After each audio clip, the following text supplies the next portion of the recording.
Every week at this time, two great names are joined as Old Dutch Cleanser brings you one of the most resourceful and daring characters in all detective fiction, Nick Carter, Master Detective.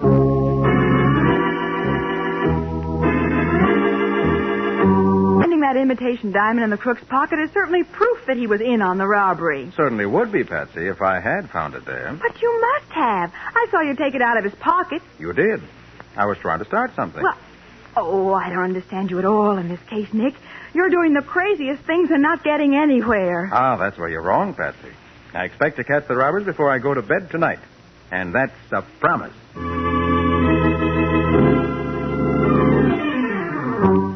Now, the case of the Imitation Robbery. Today's exciting adventure with Nick Carter, brought to you by Old Dutch Cleanser. As our story opens, Nick and Patsy are in the jewelry shop of Nelson Stroud, talking to the proprietor. It is late fall, and there's a hint of snow in the afternoon air. The Jewelers Protective Association tells me you reported that you're being systematically robbed, Mr. Stroud. It must have been going on for weeks, Mr. Carter. So many of my best unset stones have been stolen. Then it wasn't from holdups, Mr. Stroud? Hold-ups? No. It's a lot slicker than that. You see, it's like this. Day before yesterday, Saturday, I happened to see an imitation diamond in the tray with a dozen or so real diamonds. So I became suspicious. You say you just happened to spot the phony stone? Yes. So yesterday, Sunday, I came down to the store and checked through all the trays. And I found 29 paste stones mixed in with the real ones. Well, how much will the 29 diamonds that are missing be worth, Mr. Stroud? At a rough estimate in the neighborhood of $65,000. Golly. And you think somebody brought 29 imitation gems in here and walked out with 29 real ones? I know it. Well, how does it happen none of your clerks spotted the fakes? These fake stones are too good, Mr. Carter. That's the trouble. Here, look at this one. Why, Nick, that looks genuine to me. Yes. It is an excellent job, I must admit. A close inspection would, of course, reveal them at once. But about all the clerks do as a rule is to run their eye rapidly over the tray after serving a customer and check the number of stones before putting them away. Mm-hmm. Well, do you have any ideas how this substitution might have taken place? I don't think. I know. Some crook or gang of crooks has come in here time after time asking to see our unset stones and palm the real ones, leaving the fakes in the tray. Oh, but that would have taken weeks, Mr. Stroud. It couldn't be done too often. And even then, the criminal would be taking a long chance of not being recognized. But it must have been done that way. Oh, not necessarily. No, it looks to me as if the crook or crooks had inside help in this. Nonsense. All three of my clerks are fine men with good references. That remains to be seen. Show me what you have here in the store in the way of burglar alarms. Of course. You see, there are counters on each of the three sides of the store. Each counter has an alarm buzzer under it, operated by pressing a button with your foot. Then the vault, where the unset stones are kept, has a special alarm on it. Well, how is that operated, Mr. Stroud? Well, if the dial that works the combinations turned back to 10 first, it automatically rings an alarm. They're all connected direct to police headquarters and the Protective Association. Uh-huh. The unset diamonds are kept in that vault? Yes. Here, I'll show you.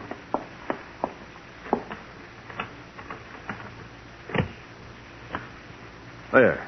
You see, this vault is filled with little trays, only about an inch high. Each tray is numbered to identify the different grades of stone. Oh, golly, Nick, look at that. There must be 100 trays in there. Just about. Mr. Stroud, I think I have a plan that'll test the reaction of your clerks. Tomorrow afternoon should be a good time. I'll let you know definitely the exact hour because I'll need your cooperation. Of course, Mr. Carter. What are you planning to do?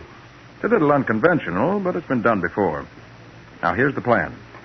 About 4 o'clock, I'll send Miss Bowen here to see...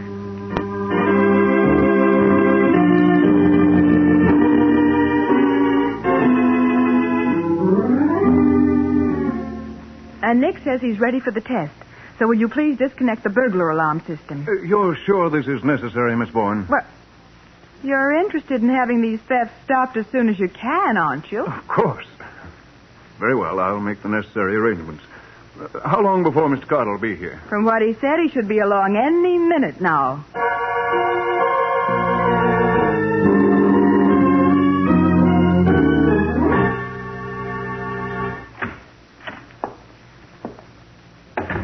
Something I can do for you, sir? Oh, a gun. Put your hands on the counter. All three of you. And keep them there. But I... This is a stick-up. No monkey business. Hands on the counter there, you with the black hair, and quick. That's better. Now, you two. Get her on the other side of the store with Goldilocks. Now, look here. You can't... Shut up, Goldie. And keep your trap shut. All right, you other guys, get over with Goldie, I said. And walk slow.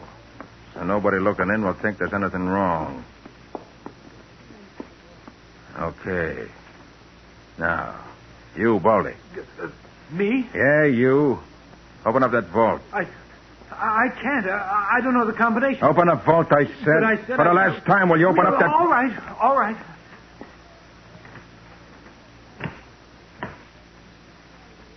Now, haul out all those trays so I can get at them. Wait a minute, Baldy. Don't be picking out just a tray with the cheap stones. I want them all. Yes, all right. Okay, that's enough. You can put them back now. What? All right, Mr. Stroud. Well, Mr. Carter, I hope you learned something. Yes, all three of your clerks passed with high marks, Mr. Stroud. Baldy here turned the vault dial the wrong way, which would set off the alarm. The other two stepped on their alarm buzzers. I watched their feet. Then if the alarms had been connected, there would have been 3 separate alarms rung in headquarters, Nick. Right, Patsy.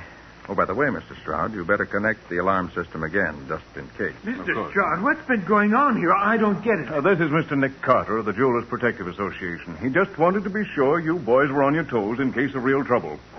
You through now, Mr. Carter? All through, thanks. Then let's get back to my office. You can put the trays back, boys. Yes, all right. This all seems very silly to me, Mr. Carter. Did you really learn anything from that little stunt? I did. Who's the young fellow with the blonde hair? That's my nephew, Bill Devlin. And the middle-aged man with the bald head? Well, that's Arthur Ryan. Been here for 6 years. Darn good clerk. And who's the good-looking chap with the black hair slicked down so neatly? Chap by the name of Robert Hill. He's new here, but as far as I know, he's absolutely okay. I called the firm he's been with, and they gave him excellent references. Maybe so. But he instinctively reached for a gun and a shoulder holster when I first drew my guns. Nothing against him yet, of course, but I'd keep an eye on him. Well, maybe he's used to having a job where he needed protection, Nick. Entirely possible, Patsy. I wouldn't want to say until I knew more about him. You said yesterday you thought this was an inside job, Mr. Carter. Well, I think now that you're wrong. What do you mean, now? I'll show you. Here. I found this under the silverware counter this morning. That's so. Well, Well, what is it, Nick? wad of chewing gum, Patsy. And there's a diamond inside it. Diamond in a hunk of chewing gum? Yes. It's an old game. Crook comes in, palms an unset stone, and when the clerk's not looking, sticks the stone to the underside of the counter in the chewing gum. Huh. Then, a few days later, he comes in, scrapes the gum off, and walks out. That way, if the stone's missed when he steals it, he can submit to a search and there's nothing on him. And I bet that's how all 29 of my stones disappeared. It's possible, Mr. Stroud, but I doubt it. I still think it's an inside job. And I'll tell you what... Uncle Max, you said to let you know if anybody I'd seen before came in to look at unset stones. That's right, I did. Why? Well, there's a man out there now who's been in at least twice before. Ryan's waiting on him. Any way I can get a look at him from in here, Mr. Stroud? Yes, I have a secret panel here that lets me watch the store without being seen. Right here. Good. You mean that tall, thin man in the brown suit, Devlin? Yeah, that's the one. Oh. I think, Mr. Stroud, I'll have a talk with that gentleman. Oh, now be careful, Mr. Carter. I don't want a lawsuit on my hands. Well, Morgan, interested in diamonds? Huh? Oh, Nick Carter. Mind stepping into the office a minute, Morgan? I'd like to have a word with you. Look, why don't you mind your own business, Carter? I'm minding mine. I'd like to help you mind yours. This won't take but a minute. And I think you better do as I suggest. Okay, Copper. If there's any funny business, I'm telling you Save it, right... Morgan. Right in here. Look, I don't know what right you got to drag me in here like this. A lot of diamonds have been taken out of this store lately without being paid for. You've been in here several times to look at unset stones. So I just want to see if any of those stones have stuck to your fingers. Wouldn't be the first time. Why, you cheap two-for Now, look nickel, here, Copper. Carter. We simply can't go We searching can in this customers- case. Morgan's long record at headquarters makes me very suspicious. All right, stand still, Morgan, while I see what you have in your pocket. I'll sue you for this. I'll sue the store, too. See if I don't. Well, what's this? Huh? Here in your vest pocket. A diamond. So he is. I never saw that before. I swear. Now, will you confess, or must I I never take it saw down that before. Look, there's something wrong, I tell you. Yes, something is. Let me see that stone. Certainly. Here you are. I thought so. It's a fake. You're sure? Of course I'm sure. And I still say I never saw that thing before. But it don't make no difference now, see? You can't arrest a man for having an imitation diamond in his pocket. No, Morgan, you're quite right. You can't. You can go now. I'm going fast enough, but I ain't through with this.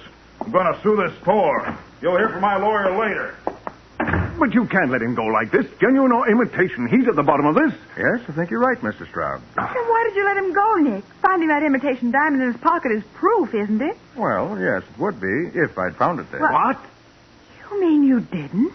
No, I put it there and then pretended to find it. What? The fake stone Mr. Stroud showed me yesterday. I hope you know what you're doing, Mr. Carter. This is all Greek to me. Yes, Nick. What in heaven's name are you doing? Playing games? Why, Patsy, you know me better than that. Well, I thought I did. Oh, by the way, Mr. Stroud, didn't you tell me none of your clerks knew of these thefts? That's right. I left the fake stones in the trays where I found them. Well, if you were so sure this wasn't an inside job, why didn't you want the clerks to know about the loss? Well, you see... Well, it was really only when I found that wad of chewing gum under the counter that I finally decided it was an outside job. I see. Well, in that case, I believe I'll search your clerks before they go home tonight. What? May turn up something. What time do you close? 5:30, but 5:30 now, or 5 o'clock now, rather, so I guess I'll wait, if you don't mind. Oh, I don't like it, but I guess you'll do it anyway. Go ahead, wait if you want to. Better take your overcoat off, Nick. It's pretty warm in here. Thanks, Patsy. I'll do that. Might as well be comfortable as we can while we're waiting.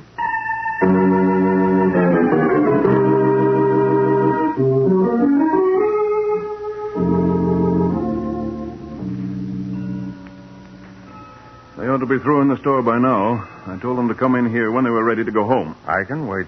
I still say this is the craziest way to find out... You wanted to see us, Uncle Max? No, I did. Gentlemen, a number of unset diamonds have been stolen from the store recently. Mr. Stroud says you're all okay, but just as a matter of routine, I'd like to search each of you before you leave tonight. Any objections? No. All right, Devlin, I'll take you first. Yes, sir.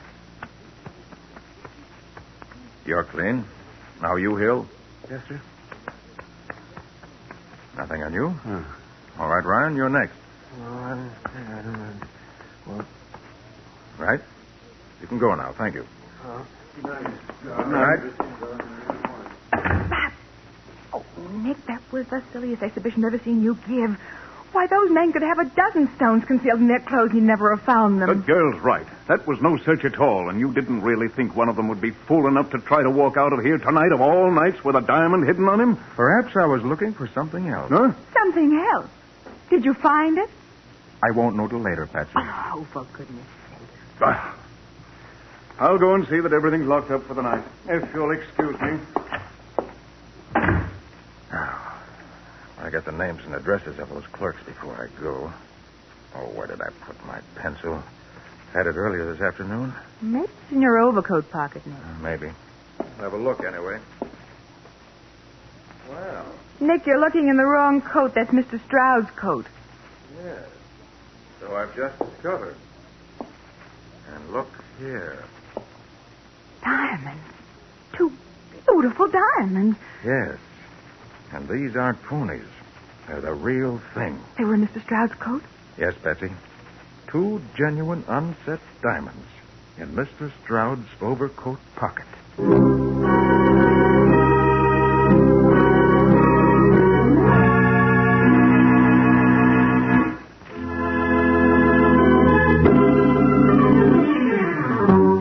Now back to the case of the Imitation Robbery. Today's exciting adventure with Nick Carter, brought to you by Old Dutch Cleanser. It's a few minutes after Nick found the 2 real diamonds in the overcoat pocket of Mr. Stroud, the jeweler, and Stroud has just returned to his office and is locking up the store for the night. Anything else, Mr. Carter? If not, Yes, just one more thing, Mr. Stroud. Will you give me the addresses of your 3 clerks? There they are on that phone list. Oh, yes. Copy them down for me, will you, Patsy? Of course, Nick. And will you let me look in your vault once more before we go, Mr. Stroud? I suppose so. But I'd like to get home sometime tonight. You would like to stop the robberies, too, wouldn't you? Naturally. By the way you're going at it, I can't see... There you are. Now what? I'm going to pull out certain of these drawers of unset stones. These two, this, and these two. Now, Mr. Stroud, will you tell me, please, whether or not there are any phony stones in any of the drawers I have not pulled out? Let me see. I know you pulled out every tray that has a fake stone in it. How did you know? I have a good memory, Mr. Stroud. You can close the vault now. Ready to go, Nick? Yes, Patsy, all set. Good. How could you tell which trays had the phonies in them, Mr. Carter? Those 7 trays are the ones Ryan pulled out first when I pretended to rob the place. Well, that shows he's a good man. Wanted to get rid of the bad stones and keep the good ones if he could. Well, that's really clever. Now, look, I don't want to hurry you, Mr. Carter, but I'd like to get my dinner. If you need me, you can reach me at Deal's Restaurant. I eat there every night. Well, that is, unless you'd care to join me. No, thanks, Mr. Stroud. I have something else to do right now. Come on, Patsy. All right with you, Nick. After you, mademoiselle. Oh, merci, monsieur. Expect any results in the near future, Mr. Carter? I do. In the very near future. I hope so. Well, good night. Good night. Get in touch with me when you have anything definite. Good night. It certainly doesn't sound very optimistic, Nick. And I can't say I blame him much. The way you've been acting today. It isn't like you, Nick. Well, this case isn't like any other either, Patsy. It's always a good idea to fit your methods to what you're trying to do. Well, good night. I'll see you in the morning. What? You're not going back to the office? No, indeed. I expect to finish up this case this evening. I have something else I want to do tomorrow.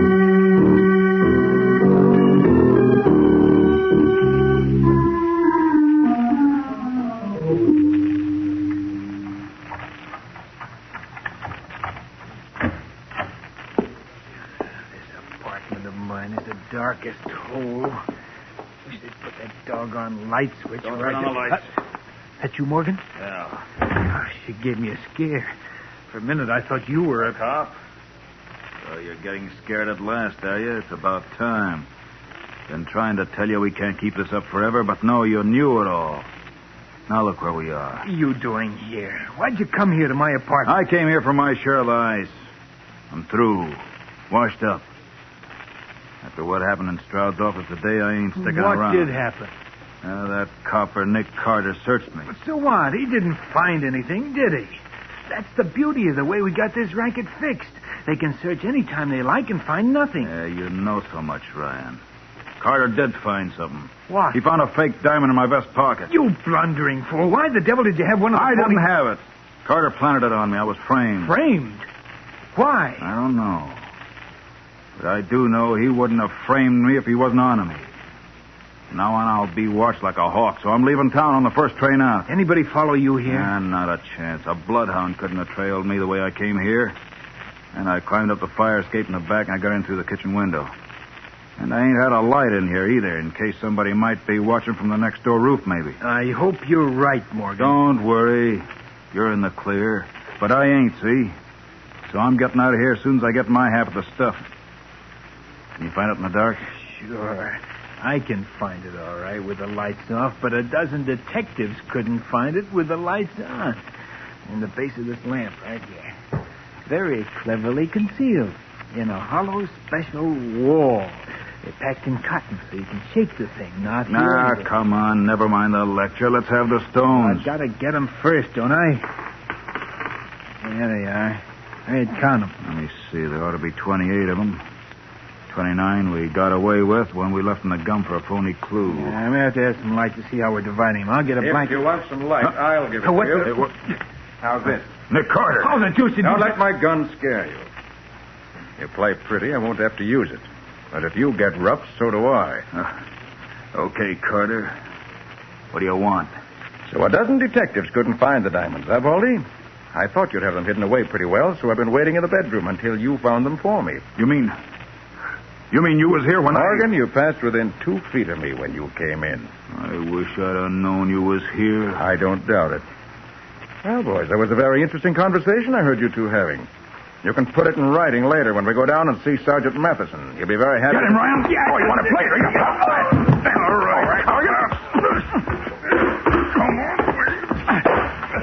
Watch yourself for you. All right. Didn't want to shoot you guys if I didn't have to.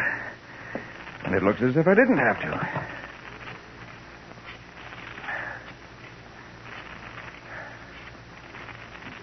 Homicide, Sergeant Matheson. Hi, Matty. Nick. Got a couple of crooks for you. You want them for a Christmas present? Sure, I want him. Tell me more, Santa Claus. Tell me more. All right, send a squad car up to 1753 North Garvin Street.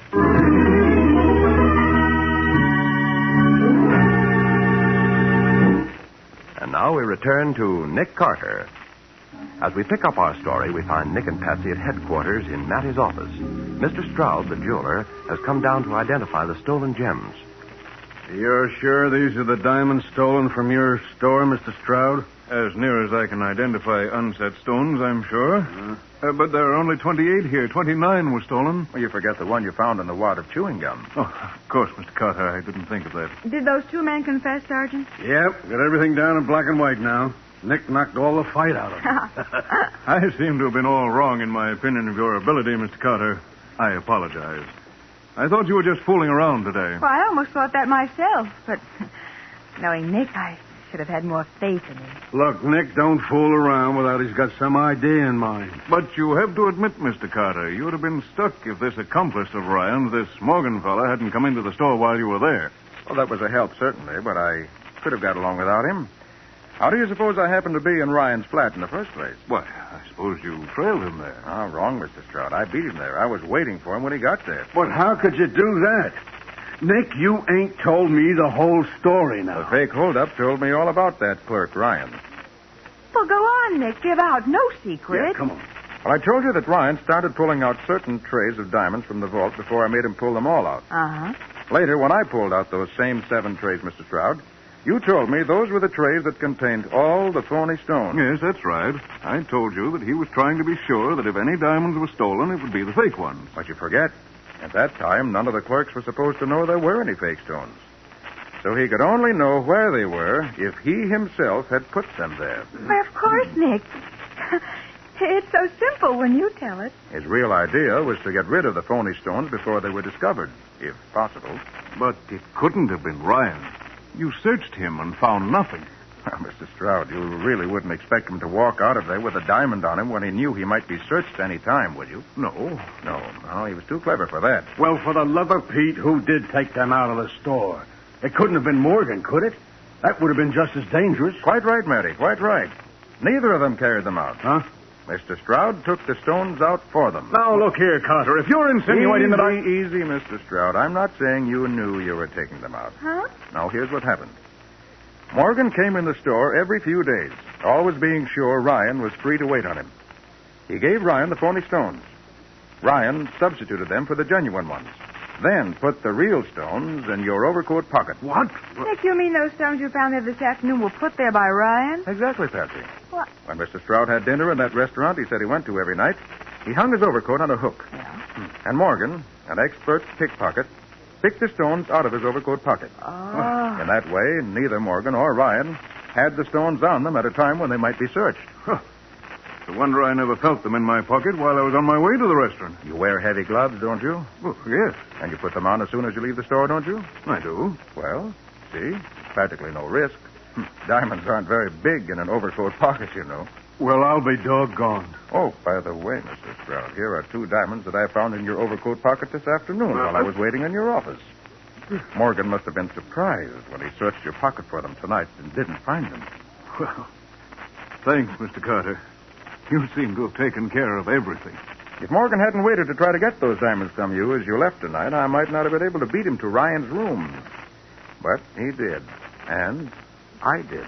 There's one more thing, Nick. You said when you held up the store that Ryan turned the dial on the vault the wrong way so as to set off the alarm. Well, why should he do that if he really wanted the fake stones stolen? Patsy had nothing to lose. He knew the other 2 men had already pressed the foot buzzers and sounded the alarm that way. And it was safer for him to do it the way he ought to in case either of the other clerks was watching him. Oh, I gotta admit it, Nick. You're a wonder. I suppose you planted the fake stone on Morgan like you did so as to put him on his guard and start him worrying, huh? That's the answer, Matty. Oh. There's an old saying, you remember. When thieves fall out, honest men get their chance. Yeah. Well, these two thieves decided to fall out when they saw what was up. And Mr. Stroud, an honest man, gets his diamonds back, which is as it should be.